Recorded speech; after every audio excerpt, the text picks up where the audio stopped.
If OFW ka and wala sa Pinas, makakabili ka ba ng property?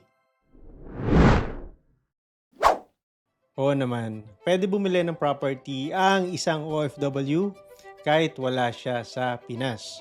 All you need is a representative na pwedeng pumirma ng bank docs and developer docs in your behalf.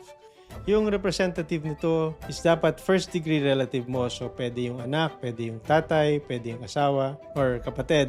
To make it legal, you'll need a special power of attorney or an SPA. Yung SPA na to, manggagaling to sa developer and banks.